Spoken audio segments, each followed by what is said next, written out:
Hey guys, right now I'm in the car, and if you haven't heard about what's going on in Australia right now, there are a lot of bushfires burning everywhere. Some of them are in control, some of them are out of control, and they're all really scary. A couple of days ago, there was a really bad bushfire that came through a few local towns, and a lot of the town main streets with the businesses have all been burnt down. A lot of my friends' properties were burnt, but they managed to save their houses, and everyone is thankfully okay, so I'm so grateful for that.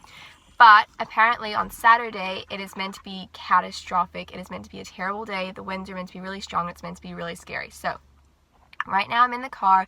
We're heading out of town. We've left our house. We've packed our possessions as if we're not coming back. It's really terrifying, but let's see how it all goes. You can hear the dogs are crying because the car stopped. They didn't want to get going. They don't want to sit in the car, do you? No. So they're all here as well. Everything's packed, ready to go. I don't know if we're going to come back to a house. That's perfectly fine. Maybe the bushes and the trees might be burned around it, or the house might still be there, or else we might not even have a house at all. So I don't know. It's all really terrifying. It's all really scary. We've packed what we needed, what's essential, but nothing more. Just what we could basically fit in the car, and we're going to be leaving town now. So I'll keep you guys updated. I thought I'd vlog the journey, show you guys how it all goes, because I don't know how it's even going to go. We're going to drive, but apparently the road up to where we're going is bumper to bumper because they just reopened the road. It's been closed. We've basically been trapped in this town. So one fire is going this direction, the other one's going this direction. You can't go there, and then there's the beach. So literally they were saying the other day when that fire came across, the original one, you have to stay in your house and you can't leave. So it was terrifying. We can't experience that again. It's just something really scary to be a part of, so we're not going to risk that. So we're in the car and we're going to be heading out. So I thought I'd vlog it, show you guys the journey, so stay tuned. We have only just started driving, and you can see the smoke has already changed. It's a green-gray color, but as we drive further in on the road trip, it'll definitely change color. And the dogs are starting to get a little bit tired. Bailey's just sitting up trying to see what's going on, while Phoebe, on the other hand, has decided to take a nap. We have finally reached some traffic, and we haven't been driving too long. Normally when I drive down this road there's no traffic at all, but we are pretty much bumper to bumper and in a standstill. We left at 11:30 and started driving, but now it's 12:47 as you can see, and the sky is so thick and we're just stuck in traffic right now. And since the car keeps stopping and starting, the dogs keep waking up to find out what's going on. Bailey's very curious and wants to keep driving, and Phoebe over there is just sitting down and relaxing. It is now 1:18 and we still haven't gone very far. We're still stuck in traffic. We normally would have arrived by now to our destination, but we're still not even of a quarter of a way through, which is quite terrifying, but hopefully we get there soon enough. The dogs have become quite sleepy. We managed to find a rest stop so that they can go on a bathroom break, but right now we're back on the road again. There's also so much wildlife over on the side of the road in the farms, but you can see that the grassland is so dry. They're just eating pretty much dry grass, which is so sad because they're all so skinny. We heard that there may be some road closures on the way to where we're going, so we're going to keep an eye out on that. Otherwise, we'll have to turn back home, but we've been in the car for so long, so I really hope we don't have to. The dogs did get really excited when they saw some of the animals. They wanted to go over and say hi, but of course that wasn't the best time.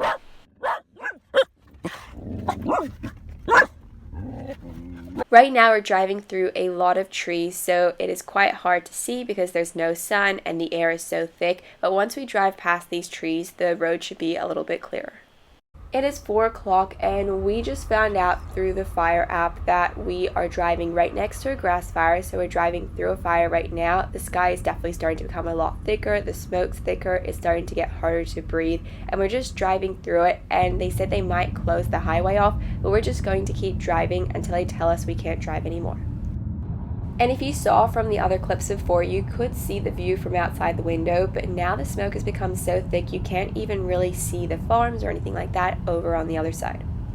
So just a bit of an update. We've been sitting in the car for a really long time now. The dogs are back there relaxing, but we got in the car at 11:30 and now it is 5 o'clock at night. It's only meant to be a 3 to 4 hour drive, and it's a little bit longer than that, that's for sure.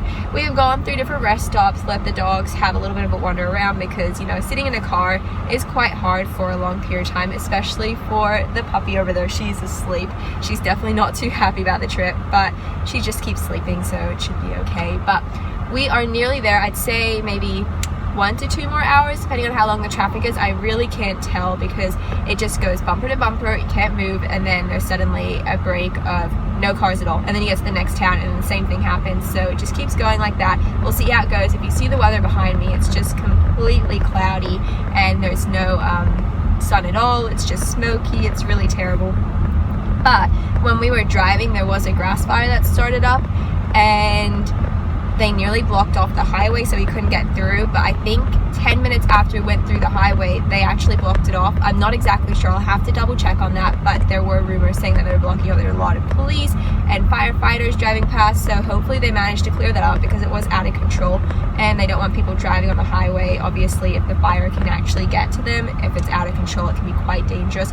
So I'm really grateful we managed to get through that before it was actually shut down. So we're just going to keep driving. We'll eventually get there, and I'll give you guys an update. It is 5:41, so we have been in the car for definitely a few hours now, but we're nearly at our destination. We have nearly arrived at our destination. It has been quite a while. We've been in the car for a long time. We normally go to this place quite frequently, but this time it is doubled or nearly tripled the amount of time we normally take to get there, so it has been quite long, but we have nearly arrived. So just to give you guys an update, the dogs can get out of the car, enjoy some dinner, stretch. I can get out of the car. That would be really nice. But that grass fire was quite scary, the one that we drove past before. It was really big, the smoke, and it was quite hard to breathe. It was very thick, and we were in the car as well. We weren't even standing outside, and it was quite hard to breathe. And also you just couldn't see anything. The visibility was really bad, so I'm glad we managed to get through that. You can see it's a lot clearer now, but it's still not. It's still really smoky, but it's not that orange red tinge of smoke. That's when you know when a fire is around, when the sky starts to go orange and red, and then it tends to go black as well when you're right next to the fire, and that's just terrifying when it's in the middle of the day. But we have nearly arrived at our destination. I'm going to keep an eye on my extended family that has stayed back at home and to keep in contact with them to see if they need anything, but I don't know how much I'll be able to help them because I am quite far away, but it's really nice with social media and everything to keep in contact with them. So thanks for watching. I hope you guys were interested in this vlog because it wasn't necessarily an enjoyable vlog. I was driving most of the time away from bushfires and everything like that, but I thought I'd vlog it just to show you guys in case if you don't live in Australia, you don't experience anything like that, and if you're interested in what it's like to live in Australia these days in the summertime. It's really scary. It's just so hot these days, and climate change is changing everything. So thanks for watching. We have just arrived at our destination. You can see the skies are a lot bluer compared to what it was down where I live and traveling through. I'm so grateful that we're here, and I'm just going to go ahead and unpack. We're going to be staying here for a few days until the catastrophic day passes, and I really hope there's not as much damage as what it's expected to be. So I hope you were interested in this vlog, enjoyed it. It wasn't necessarily the most enjoyable vlog, but if you aren't from Australia, you may not have to experience anything like this, so I thought I would vlog and document it to show you guys what it's like to live in Australia over in the summertime. And it's definitely really sad, something people definitely don't want to do, but it's kind of a must, especially if they're saying you have to evacuate. So thanks for watching.